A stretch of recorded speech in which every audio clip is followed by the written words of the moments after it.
আরে দোস্ত, আস্তে আস্তে, কাজই কোথাও পালিয়ে যাচ্ছে না। বলেই আবার হেসে দিল সবাই। রিয়ান তার বোকামির জন্য মাথা চুলকাচ্ছে।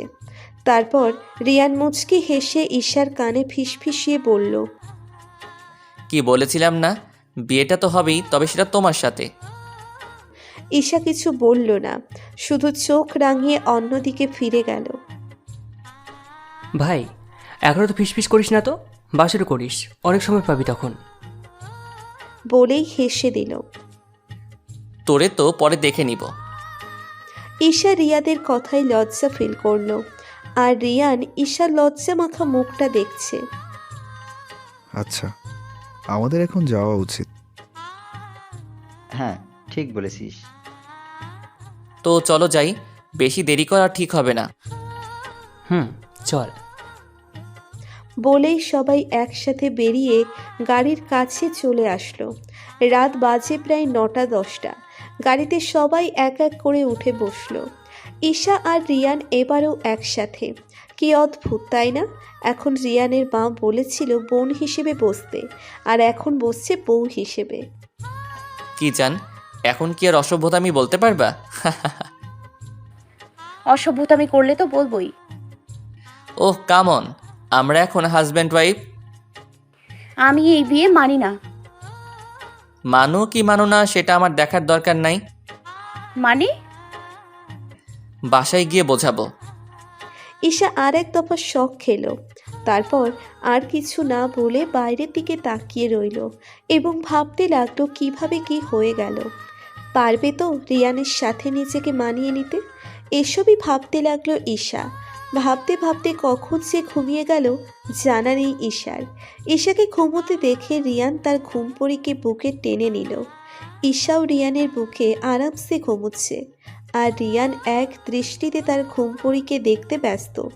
ঈশার সামনের চুল মুখে পড়লে সেটা রিয়ান পরম যত্নে সরিয়ে দিচ্ছে। একসময় রিয়ানও ঘুমিয়ে পড়ে ক্লান্ত থাকায়। এবার বলি মাইশার সাথে কি হয়েছিল। তাহলে শুনুন, প্রথম থেকেই শুরু করি। যেদিন রিয়ানের বিয়ে ঠিক হয়েছিল সেদিন রিয়ানের মা মাইশার ছবি দেখালো রিয়ানকে। সেদিন ছবিটা দেখেই রিয়ানের মনে খটকা লাগে, কারণ মাইশার চেহারা মারুফের সাথে অল্প অল্প মেলে। তাই সেদিনই রিয়ানের গুপ্ত বাহিনী খোঁজ শুরু করে। মাইশা টাকা যেদিকে দেখত সেদিকেই ছুটত।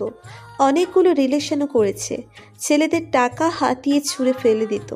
এগুলো সবই খোঁজ পেয়েছে রিয়ান, এবং এটাও জানতে পেরেছিল মাইশা মারুফের বোন, বাট সঠিক প্রমাণ ছিল না এই বিষয়ে। তাই এটা নিয়ে আপসেট ছিল রিয়ান। এটা জানার পর ভেবেছিল মাইশার মুখোশটা বিয়ের দিন সবার সামনে খুলে দিবে। তবে রিয়ানের আপসেট দূর করতে পেরেছে শুধুমাত্র ঈশা। ঈশার জন্যই সঠিক প্রমাণটা পেয়েছে। আর হ্যাঁ, আর একটা জরুরি কথা, মাইশার রুমের জুসে রিয়ানের বডিগার্ডের একজন নেশার ঔষধ মিশিয়ে দিয়েছিল, যেটা খেয়ে মাইশা আর ছেলেটা বেঘরে ঘুমোচ্ছিল। রহস্য এবারের মতো শেষ। ভোর 5টায় রিয়ানরা ঢাকায় এসে পৌঁছয়। ঈশার ঘুমে এতটাই বিভোর যে ওর কোনো খবরই নাই। তাই রিয়ান আর ঈশাকে না জাগিয়ে কোলে করে নিচের রুমে নিয়ে গেল। রিয়ানের কাণ্ডে রিয়ানের মা রিয়ানের বাবাকে বলল, দেখেছ তোমার ছেলে ঈশার জন্য কতটা পাগল। ঠিক বলেছ। আগেই আমাদের রিহানের মতামতটা জানা উচিত ছিল। তবুও তো আমার ছেলেটা এখন বেশ খুশি আছে। হ্যাঁ, তা তো অবশ্যই। এখন চলো রুমে যাই। চলো। বলেই রিয়ানের মা বাবা রুমে চলে গেল। ঈশার মা বাবা আগেই রুমে চলে গেছে। লজ্জায় চোখ সরিয়ে মাথা নিচু করে ফেলল ঈশা। রিয়ান ঈশার লজ্জা দেখে মুচকি হেসে বলল, হয়েছে, এত লজ্জা পেতে হবে না, আমি তো তোমারই বর, যত ইচ্ছা দেখো। ঈশা চোখ বড় বড় করে তাকালো রিয়ানের দিকে। এভাবে তাকিও না, ভয় লাগে। আইসেন একামির মিনিস্টার। একদম বাজে কথা বলবে না। আপনিও একামি কম করেন না। বলেই ঈশা রিয়ানের পাশ কেটে ওয়াশরুমে যেতে নেয়। তখনই রিয়ান ঈশার হাত ধরে থামিয়ে দিল। আমি ন্যাকামি করি? আপনিও ন্যাকামি কম করেন। ছাড়ুন আমায়। বরকে চোখ গরম দেখালে আল্লাহ পাপ দিবে। আল্লাহ পাপ দেবে। দিবে দেবে না। দিবে দিবে দিবে। আপনার মুখে কালি লেগে আছে। রিয়ান ঈশার হাত ছেড়ে মুখে হাত দিয়ে বলল। কই? জানি না। বলেই ঈশা এক দৌড়ে ওয়াশরুমে চলে গেল। আর রিয়ান হ্যাবলার মতো ঈশার দিকে তাকিয়ে আছে। তারপর ধ্যান ভাঙলে জোরে জোরে হাসতে লাগলো। ওরে চালাক, আমার সাথে চালাকি। এবার ওয়াশরুম থেকে একবার বের হও, তোমার খবর আছে। বলেই রিয়ান বিছানায় গিয়ে বসলো। প্রায় অনেকক্ষণ গেল, তবুও ঈশার খবর নেই। তাই রিয়ান আধশোয়া হয়ে চোখ বুজে রয়েছে। তখনই ঈশা আস্তে করে ওয়াশরুমের দরজা খুলে উকি দিয়ে দেখতে লাগলো। বিছানার দিকে চোখ যেতেই দেখলো রিয়ান চোখ বন্ধ করে আছে। ঈশা ভাবলো এটাই সূচক, তাই বের হয়ে পা টিপে টিপে ঈশা ড্রেসিং টেবিলের কাছে গেল। আয়নায় দেখলো রিয়ান এখনও চোখ বুজে রয়েছে। তাই ঈশাও নিশ্চিন্তে তোয়ালে দিয়ে নিচের চুল মুছতে লাগলো। হঠাৎ কেউ ঈশাকে পেছন থেকে জড়িয়ে ধরল। ঈশা ভয় পেয়ে গেল। আয়নায় তাকিয়ে দেখে রিয়ান তাকে জড়িয়ে ধরে তার চুলে নাক ডুবিয়েছে। রিয়ান নেশা ভরা কণ্ঠে বলতে লাগলো। তোমার চুলের সুগন্ধে পাগল হয়ে যাচ্ছি জান। কেন এত পাগল করো আমায় বলো তো? যেদিন প্রথম তোমায় দেখেছি সেদিন মনের মধ্যে এক অদ্ভুত ফিলিংস ধাওয়া করে, যা অন্য কোনো মেয়েকে দেখে হয়নি। জানি না তোমার মধ্যে এমন কি আছে যেটা তোমার প্রতি আমায় আকর্ষণীয় করে তুলেছে এবং প্রতিনিয়ত করেছে। কি এমন অদ্ভুত শক্তি আছে তোমার মধ্যে, বলতে পারো? ঈশা কিছু বলল না, শুধু শুনল। ঈশাকে চুপ থাকতে দেখে রিয়ান বলল। কি হলো জান, কিছু কি বলার নেই তোমার? না, ছাড়ুন। এখনো কি আমায় মানতে পারছো না? না। এই তো আমার লক্ষ্মী বউ। তোমার কথা শুনে বোঝা যাচ্ছে তুমি কখনো ছেলেদের দিকে ফিরেও তাকাওনি, অ্যান্ড আমাকে পাত্তাই দিচ্ছ না, যাকে দেখে মেয়েরা ক্রাশ খায়। আমি অন্যদের মতো না। সেই জন্যই তো তোমায় এত বেশি ভালোবাসি জান। আচ্ছা, আপনাকে একটা কথা বলি, মাইন্ড করবেন না? একদমই না। কেন? ভালোবাসি যে তাই। উফ, ছাড়েন তো, অসহ্য। ছাড়বো না আমার বউকে, আমি ধরেছি। তোমার কি? কিছুই না, ছাড়েন। নো। বলছিলাম কি রিয়ানা, তুই বলেই রিয়াদ হাঁ হয়ে অন্যদিকে ফিরে গেল। রিয়ান রিয়াদকে দেখে ঈশাকে ছেড়ে দিল এবং অন্যদিকে চলে গেল। ঈশা তো লজ্জায় লাল হয়ে গেছে। রিয়াদ আবার বলল। তোদের রোমান্স শেষ হলে আমি কি আসতে পারি? হারামি, আমার রোমান্সের ব্যান্ড বাজিয়ে এখন ভালো সাজা হচ্ছে। আমি কি জানতাম নাকি তুই রোমান্স করছিস? জানলে কখনো কাবাবে হাড্ডি হয়ে আসতাম না। অলরেডি বোন তো হলি। সেটা আমিও বলেছি। আর তোরও এখানে দোষ আছে। কি? দরজা খুলে রোম্যান্স করছিস তো আমি বলতেই পারি। ওকে মেরা ভাই, ক্ষমা চাইছি। নেক্সট ডে আর কখনো এরকম হবে না। Good boy. ঈশা আর এক মুহূর্ত না দাঁড়িয়ে দৌড়ে নিচে চলে গেল। রিয়াদ ঈশার কাণ্ডে বেকুব বনে গেল। কি হলো? ভাবে ভাবে দৌড়ে চলে গেল কেন? আমি কি জানি। কই, ভাবলাম জমি একটু আড্ডা দেবো। ঈশাকে ছাড়াই আড্ডা দিব, চলো বেলকনিতে। ওকে। বলেই ওরা ব্যালকনিতে চলে যায়। একদিকে ঈশা দৌড়িয়ে ড্রয়িং রুমে চলে আসলো এবং সোফায় বসে হাঁপাতে লাগলো। রিয়ানের মা ঈশার দৌড়ানো দেখে উনিও ছুটে আসলো ঈশার কাছে এবং উত্তেজিত হয়ে বলতে লাগলো। কি হলো ঈশা, তুমি এখানে দৌড়ে আসলে কেন মা? আন্টি দেখেন না আপনার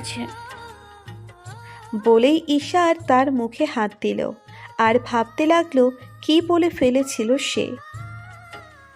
আমার ছেলে মানে? মানে কি হলো বলো? না, কিছু না, এমনি জগিং করছিলাম আন্টি। অনেকদিন ধরে করা হয়নি, তাই আজ করছিলাম। ও আচ্ছা, এই ব্যাপার। আমিও ভয় পেয়ে গিয়েছিলাম। তা রিয়ান কোথায়? উনি রিয়াদ ভাইয়ার সাথে আড্ডা দিচ্ছে। আমরা তোমার সাথে অনেক বড় অন্যায় করে ফেলেছি, তাই না? হঠাৎ এই কথা কেন বলছেন আন্টি? তোমাকে জোর করে বিয়ে দেওয়ানোর জন্য। আরে না আন্টি, অন্যায়ের কিছুই নেই এখানে। আছে। কি? এই যে বারবার আন্টি বলছো, এটা কি অন্যায় নয়? ঈশা তৎক্ষণাৎ জিহ্বায় কামড় দিল। আসলে হয়েছে কি, বলতে বলতে অভ্যাস হয়ে গেছে তো, তাই মিস্টেক হয়। সরি আন্টি, আই মিন আম্মু। বুঝেছি, আমায় এখনো মা ভাবতে পারোনি, তাই তো? আরে না আম্মু, তুমি তো আমার আরেক মা। বলেই ঈশা রিয়ানের মাকে জড়িয়ে ধরে। রিয়ানের মা তো মা মেয়ের কাণ্ড দেখে হাসছে। এইদিকে রিয়ান আর রিয়াদ মিলে ব্যালকনিতে গল্প করছে। আচ্ছা, তুই এই ভিডিওটা পেলে কি করে? আমি পাইনি, ঈশা পেয়েছে। হোয়াট? ও না থাকলে কখনোই পসিবল হতো না, বুঝলি? বুঝলাম। এখন নিচে চল, প্রচুর খিদে পেয়েছে। ওকে চল। তারই দুই বন্ধু মিলে নিচে চলে আসলো। নিচে নামতেই দেখে ঈশা টেবিলে খাবার সাজিয়ে রাখছে। এটা দেখে রিয়ান খুব রেগে যায়। ও মা, মা, ও মা। আরে কি এমন হয়েছে? চেঁচাচ্ছিস কেন? ঈশা কাজ করছে কেন? সার্ভেন্টের কি কম পড়ছে নাকি? হো, এর জন্য চেল্লাতে হয়? সবে মাত্র বিয়ে হলো, এখনই কাজ? আমি বলেছি ওকে করতে, ও নিজেই করেছে জোর করে। এতে আমার কি দোষ? এই মেয়ে, তুমি কি এই বাড়ির কাজের লোক নাকি যে কাজ করার জন্য এমন পাগলামি করছো? রিয়ানের ধমকিতে ঈশা ভয় পেয়ে যায় এবং মাথা নিচু করে ফেলে। আরে ধমক দিচ্ছিস কেন? ওর এত কাজ করার শখ কেন সেটা আগে আমায় বোঝাও। এবার থাম রে, আমার বউ পাগলা ছেলে। রিয়ান আর কিচ্ছু বলল না, রেগে চুপচাপ খাবারের জন্য বসে পড়ল। ঈশাও বসলো, তবে সামনাসামনি। কিছুক্ষণ পর রিয়ানের বাবা আসলে সবাই খাওয়া শুরু করে দেয়। ব্রেকফাস্টের আগেই ঈশার বাবা মা চলে যায়। এতে ঈশা অনেক কান্না করে চোখ মুখ লাল করে ফেলেছে। রিয়ান এতক্ষণ ভালো করে ঈশাকে দেখেনি, এখন দেখে ঈশার চোখ মুখ লাল হয়ে গিয়েছে। ঈশার অবস্থা দেখে রিয়ানের রাগ দূরে চলে গেল এবং ভাবতে লাগলো ঈশার কি হলো। তারপর খেয়াল করলো ঈশার বাবা মা নেই। আচ্ছা মা, আঙ্কেল আন্টি কোথায়? চলে গেছে। মানে কি, তুমি আটকাবে না? আটকিয়েছিলাম, তবে শুনিনি। বলল ইলিয়াস ভাইজানের থানা থেকে কল এসেছে এবং আর্জেন্ট যেতে বলেছে। তাই আর থাকেনি। ও আচ্ছা। ঈশা তো কেঁদে মেঁদে অস্থির, অনেক কষ্টে সামলিয়েছি। ও এই ব্যাপার। আহারে, আমার জানটা কত কষ্ট পাচ্ছে। তবে জান, তোমাকে তো এত সহজে ছাড়ছি না। ঈশা রিয়ানের দিকে চোখ যেতেই দেখলো রিয়ান তার দিকে সেই স্টুপিড হাসিটা দিচ্ছে। এতে ঈশা বিষম খেল। রিয়ানের মা তাড়াতাড়ি পানি এগিয়ে দিয়ে পড়ল। কি হলো মা, তুমি ঠিক আছো তো? ঈশা ঢকঢক করে পুরোটা পানি খেয়ে ফেলল। তারপর আস্তে ধীরে রিয়ানের মাকে বলল। মা আমি একদম ঠিক আছি। রিয়ানের জ্বালাতনে ঈশার গলা দিয়ে খাবারও নামছে না। ঈশাকে না খেয়ে বসে থাকতে দেখে রিয়াদ বলল। কি হলো ভাবি, খাচ্ছে না কেন? আসলে ভাইয়া আমার খাবার শেষ, আমি এখন উঠি। বলেই ঈশা আর কিছু না খেয়ে উপরে চলে গেল। রিয়ান তো রেগে আগুন, কারণ ঈশা যে তার জন্যেই খায়নি সেটা খুব ভালো করেই বুঝতে পেরেছে। আর ঈশাও তেমন কিছুই খায়নি। মা, তুমি আলাদা প্লেটে খাবার দাও, আমি ঈশাকে খাইয়ে দিব। আচ্ছা, খাইয়ে দিচ্ছি। ওকে। বলেই সবাই খেয়ে নিল। তারপর রিয়ান ঈশার জন্য খাবার নিয়ে রুমে আসলো। রুমে এসে দেখে ঈশা জানালা দিয়ে বাইরে তাকিয়ে আছে। রিয়ান খাবারটা বেড বক্সে রেখে ঈশার কাছে যেয়ে ঈশার কাঁধে হাত রাখলো। ঈশা চমকিয়ে উঠল এবং পিছনে তাকালো। ঈশা আর কিছু বলল না।